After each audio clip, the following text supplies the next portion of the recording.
Olá pessoal, tudo bom? Vamos começar agora com a nossa segunda parte de anotações, nosso curso de técnicas de estudo. Então a primeira coisa que vocês precisam saber é que essa forma com que vocês têm anotado até hoje, que é a escrita corrida, né, como se fosse uma redação, né, como é que vocês escrevem? Vocês pegam o texto e vocês, primeiro que vocês não anotam, vocês copiam, né? Então vocês fazem assim, vocês copiam tudo de uma forma corrida, você não sabe onde começa, onde termina uma frase. O problema de você anotar dessa forma aqui é que você não sabe onde a informação que você procurará no futuro está localizada. Digamos que você esteja anotando sobre, sei lá, as células, e você quer achar a parte da hemoglobina. A parte da hemoglobina ela está bem aqui. E aí você vai ter que ler o texto todinho até chegar à parte onde está escrito sobre hemoglobina. Entendeu? Então, a partir desse momento, você não anota mais dessa forma, tá bom? Esquece isso aqui não existe para você. Você vai anotar através de tópicos, tá?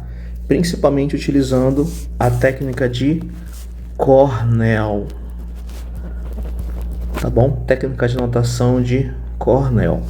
Beleza? Que é o que eu vou ensinar para vocês agora. Ela e a técnica do mapa mental. Vai ser bem legal para vocês. Vamos lá. Olha só. Eu fiz aqui uma anotação. E aí eu vou explicar para vocês como é que eu fiz. Essa aqui é a técnica de Cornell. Então você vai ter o seu caderno. E a primeira coisa que você vai fazer é traçar essa linha no seu caderno, todas as folhas que você for anotar as coisas, tá bom? E aí, você vai ter que ter uma régua e você vai aqui, ó, traçar uma linha e fazer um espaço bacana aqui para você fazer suas anotações. E aí você vai escutar sua videoaula, vai ouvir professor, não sei qual material que você vai utilizar, mas vai seguir sempre a mesma lógica. Vai ter uma folha e você vai cortar ela, uma partezinha aqui, para deixar um espaço para você anotar. Eu vou utilizar como fonte essa videoaula aqui. Então a gente vai assistindo junto e eu vou explicando como é que eu anotei. Vamos lá. Por um cientista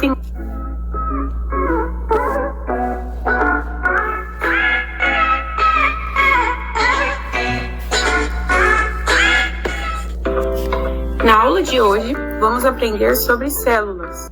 Você tem o assunto, você tem um título da sua anotação, da sua aula de hoje. Anote: células. Utilize caneta diferente para você se localizar melhor nas suas informações. Então eu pintei células de amarelinho aqui para eu saber que esse é o título. Então todo título vai ter a corzinha amarela. E você, sabe o que é uma célula? Bem, o nome célula foi usado pela primeira vez por um cientista inglês chamado Robert Hooke. Em 1665, através de um microscópio, ele estava observando cortes bem fininhos de cortiça, que é basicamente um tipo de casca de árvore. Hooke viu que a cortiça era formada por pequenos compartimentos, pequenos espaços, que ele chamou de cella, que significa câmara em latim. Então beleza. Eu anotei o seguinte: Robert Hooke deu o nome célula. Esqueci, faltou um azinho aqui, célula. Observando a cortiça, né? Ele observou a cortiça. Eu não escrevi em forma corrida, eu escrevi em forma de tópicos, que é o que vocês vão começar a utilizar a partir de agora. Você tem o tópico, a gente chama de pai, e logo após o tópico pai, dentro do tópico pai vai ter o tópico filho, tá? Que você pode fazer representar do símbolo que você quiser. Pode ser um X, uma bolinha, um triângulo, um quadrado, um asterisco, um hashtag, pode ser uma carinha, pode ser um coraçãozinho. O símbolo que você quiser utilizar, você pode utilizar, contanto que você saiba o que representa o símbolo. Por exemplo, meu asterisco representa o tópico pai, a minha bolinha representa o tópico filho, beleza? Eu anotei aqui dessa forma, para vocês terem uma noção. E já foi aqui a primeira informação anotada. Próximo. Com o passar do tempo, os microscópios ficaram cada vez melhores e mais desenvolvidos.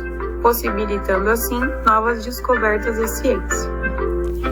Com isso, a ciência pôde descobrir que todos os seres vivos são formados por células. Dizemos... Aqui já tem outra informação. No tópico pai, todos os seres vivos são formados por células. Então que a célula é a menor unidade de vida. Ela tem formas e funções de... E aí eu anotei assim, célula, tracinho, menor unidade de vida. diversas. Todos os seres vivos são formados por células.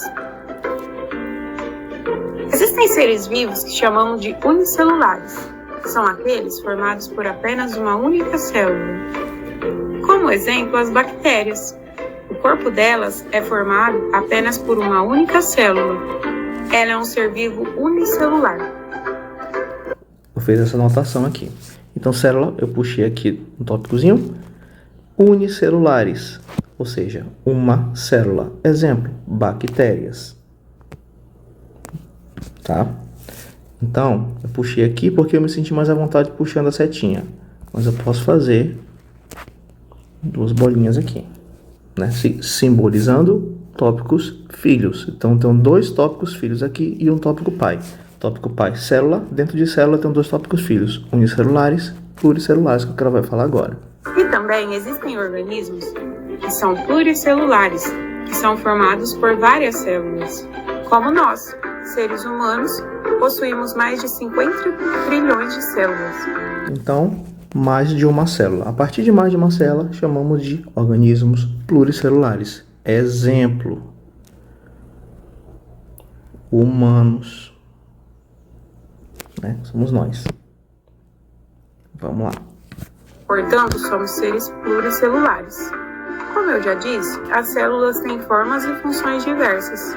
No corpo humano, por exemplo, temos inúmeras células. Temos as hemácias, que são as células vermelhas. Então aqui já começamos uma outra parte. Essa parte de cima, a gente anotou até aqui, eu coloquei o nome de número de células, tá? E essa parte aqui eu coloquei nome. Tá vendo como é importante esse espaçozinho? Isso aqui é como se fosse um índice, como se fosse um sumário. Você consegue achar informações muito mais rápido dessa forma. Se você estivesse correndo o texto, né? Se estivesse correndo o texto, sem dar uma topificação, sem não utilizar os tópicos, você iria achar dificuldade de achar, por exemplo, essa informação aqui, sobre o número de células. E aí, dessa forma, você consegue bater o olho aqui rapidinho no seu resumo, número de células. Ah, então tá por aqui, vamos achar. E aí você fica mais fácil achar, entendeu? Continuando. Estão presentes no sangue e elas contêm a hemoglobina. Então já começamos aqui com tipos de célula. Então aqui nessa área da esquerda, coloquei tipos de célula, para indicar que a partir daqui para baixo, vamos falar sobre tipos de célula. Que tem a coloração avermelhada. A hemácia possui função de fazer transporte de oxigênio pelos diferentes tecidos do corpo humano. Então falamos agora sobre as hemácias. E aí eu fiz um desenhozinho para indicar que a hemácia, ela é vermelha e ela faz o transporte do O2. O que é O2? Oxigênio. Então através desse desenhozinho eu consigo extrair da minha memória toda essa informação. Trabalhem com desenhos, tá, gente? O desenho ele ajuda demais você a forçar o cérebro.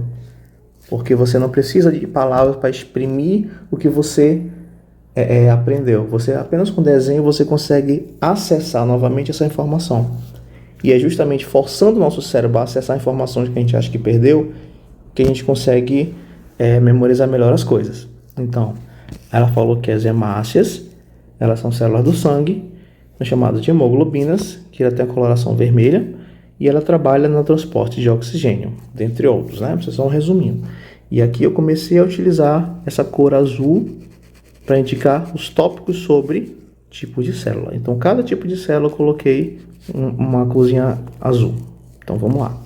Temos também os neurônios, que são células nervosas, desempenham o papel de conduzir os impulsos nervosos. Essas células estão especializadas, portanto, nas unidades básicas dos sistemas que processam as informações e os estímulos do corpo humano. Então, beleza. Falamos agora sobre os neurônios. Eu desenhei o neurôniozinho aqui, não precisei nem escrever nada, só coloquei o desenho dos neurônios, né, trabalhando, fazendo os impulsos nervosos aqui, fazer o axônio, a baía de mielina. Então, tudo aqui é desenhável, tá? Para me forçar a resgatar na minha memória essa informação sem precisar ler. Então fica mais fácil porque, por exemplo, na hora de uma avaliação, de uma prova do Enem, eu só preciso lembrar disso aqui, dessa figurinha aqui que eu desenhei. Eu fecho o olho, eu lembro da figurinha, me vem toda a informação que eu preciso, tá? Então, o que são os neurônios? São células nervosas, que trabalham com impulsos nervosos e é a unidade básica de processamento de estímulos. Beleza, show de bola. Próximo. Também temos células especializadas na reprodução, como o óvulo na mulher e o espermatozoide no homem. Olha só, aqui eu trabalhei com essa figurinha bem engraçada. Então, o óvulo, eu desenhei um lacinho para simbolizar o óvulo feminino, né, do sexo feminino, o gameta do sexo feminino, e o espermatozoide desenhei uma cartolinha, um chapeuzinho, para simbolizar o gameta do sexo masculino. Então, só com isso aqui eu já consigo extrair que temos dois gametas, temos o gameta do sexo feminino e o gameta do sexo masculino. Enfim, nosso organismo possui inúmeras células, cada uma com uma forma e função diferente. Aí eu botei aqui espermatozoides e óvulos, o nome deles. Bom, galera, é isso. Espero que você tenha entendido um pouco o que são células. Na tarefa de hoje... Pronto. Aí, esse aqui foi o método de Cornell, tá? O método de Cornell consiste, novamente, vou explicar de novo, em você dividir... Gente, não é para dividir no meio, não é no meio, tá? Você dá um espaço de 2, 3 dedinhos aqui e você corta a página até de cima a baixo, tá? Aqui você faz suas anotações topificadas, né, por tópicos, e aqui você faz informações principais, alguma observação, alguma informação que você acha muito importante, faz um asterisco, faz para chamar a atenção, entendeu? Método de Cornell, ok. A topificação, ela funciona assim, vou explicar mais detalhado para vocês. Você escreve um tópico pai, tá? Dentro do tópico pai, você vai destrinchar os tópicos filhos. Você pode utilizar novamente, vou falar. Você pode utilizar linhazinhas, você pode utilizar quadradinhos, triângulos, coraçãozinho, um joguinho da velha, sei lá, um quadradinho cortado, quadradinho duplamente cortado. Pode utilizar, não sei, o símbolo que você quiser, você pode inventar na sua cabeça, contanto que mantenha uma ordem, tá? Você não pode utilizar, por exemplo, em cima um tópico pai você vai usar o cerquilha, aí no outro tópico pai você vai usar um triângulo, aí no outro tópico pai você vai usar um quadrado, aí no outro tópico pai você vai usar... Não, isso aqui é bagunça, tá? Isso aqui não pode. Se você começou com coraçãozinho, você vai coraçãozinho até lá embaixo, sempre, tá? Então, que fique estipulado, coraçãozinho é o tópico pai, um quadradinho é o tópico filho, um triângulozinho é o tópico bebê, tá? Vamos lá. Tópico pai, escolhi o cerquilho aqui, o asterisco, pá. Tópico filho, um tracinho, pá, pá. Tem dois tópicos filhos aqui, tá vendo? Um tópico pai. Então, pai tem dois filhos. Outro tópico pai aqui, outro tópico pai aqui, beleza? Esse tópico pai, ele tem 3 filhos aqui, tá vendo? 1, 2, 3. Só que esse aqui, esse tópico filho, tem 3 bebezinhos aqui, ó. Tá vendo aqui? 1, 2, 3. E aí você vai destrinchando. Se esse aqui tivesse um outro subtópico, você utilizaria outro símbolo. Poderia ser um coraçãozinho. Entendeu? Aí vai embora. E você procure manter sempre na linha. Ó, tá vendo aqui? Bem embaixo. Eu não posso botar isso aqui, aí depois o próximo tópico pai eu boto bem aqui, aí outro bem aqui, aí vai ficar uma escadinha. Não é uma escadinha, tem que ser bem certinho aqui. Tá bem debaixo do outro. Tópico pai debaixo do tópico pai, tópico filho debaixo do tópico filho. Aí beleza. Aqui Tópico filho, utilizei o triângulozinho, então eu mudei aqui, não pode, tá vendo? Ah, poxa, utilizei outro símbolo, não pode. Comecei com um símbolo, vou até o final com ele. Então aqui eu utilizei mais os triângulos, vou botar aqui, triângulozinho, beleza. Padrão, pá, ok.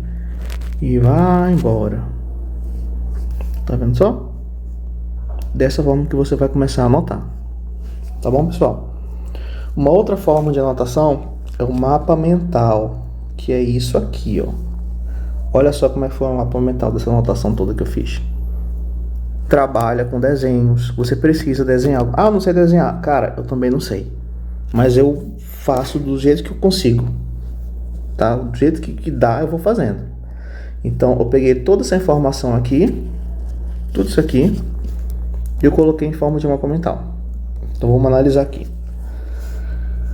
Aqui nós temos o tópico principal, célula, que é o título, né? Então tudo começa daqui. Esse aqui é o primeiro ponto que a gente precisa prestar atenção. Beleza. Tá vendo que eu enumerei? Para você ver a sequência correta das coisas. Então, 1, 2, 3. Então vou começar daqui. A célula foi nomeada por esse cara aqui, Robert Hooke, que através da observação do microscópio da cortiça, ele conseguiu identificar que a célula, então ele chamou de célula, né? E aí começou o nome a utilizar célula, beleza. Então não é tão importante essa informação, vamos para a próxima. As células possuem dois tipos, temos as células unicelulares e as células pluricelulares. Então, pluricelulares, nós temos o humano, né? Que, ó, tá vendo que ele tá olhando para a mão dele? Tá olhando para a mãozinha dele e ele tá vendo o quê? As células, né? Ele tá vendo as células, 1, 2, 3, ou seja, mais de uma. Temos várias células, chamadas de pluricelulares, células pluricelulares. Organismos pluricelulares, como o ser humano. Organismos unicelulares, nós temos aqui o exemplo de uma bactéria, que só tem uma célula. Ok, próximo. 2, 3. Tipos de quê? De células. Então vamos lá. Nós temos aqui, tanto faz a ordem. Temos células subindo aqui, temos células dos espermatozoides, células dos óvulos, que são chamados de gametas. Então, como tem a cartolinha, o espermatozoide, ele é a célula do sexo masculino, o óvulo do feminino, e os gametas são responsáveis pela reprodução do ser vivo. Ok? Outro tipo de célula. Hemoglobina. Tá vendo aqui? Isso aqui são os vasos sanguíneos que eu desenhei. Temos aqui a hemoglobina, que é a célula do sangue, né? Isso aqui é corrente sanguínea. Eu desenho aqui O2 de azulzinho para indicar que a hemoglobina transporta oxigênio. Beleza. Temos aqui os neurônios, né? Desenho aqui 2 neurôniozinhos. E aqui eu desenhei essa fábricazinha aqui para indicar aqui, olha só, tá vendo a historinha? A menininha falando não, o rapazinho aqui, coraçãozinho quebrado, uma esteira, uma engrenagemzinha funcionando, uma fábrica, né? E aqui saindo do outro lado triste ou com raiva. O que isso quer dizer? Na minha cabeça eu vou lembrar desse desenho e eu vou lembrar que os neurônios são responsáveis pelo processamento de emoções, pelo processamento de estímulos nervosos, tá? Eu desenho esse bichinho aqui para lembrar que ele tá nervoso, para lembrar do neurônio. E é isso, gente. Não é que é legal? Então, tá vendo como vocês têm várias formas de fazer a anotação? Então, por favor, não anotem mais corrido, tá? Nos cadernos de vocês. Eu vou olhar no caderno de vocês, que foi meu aluno, eu vou olhar de um por um, para ver como é que vocês estão anotando. Vou verificar isso daqui, tá? Isso aqui não existe para vocês mais. Tá bom? Então, espero que vocês tenham gostado. Fiquem todos com Deus. Até a próxima. Bye, bye.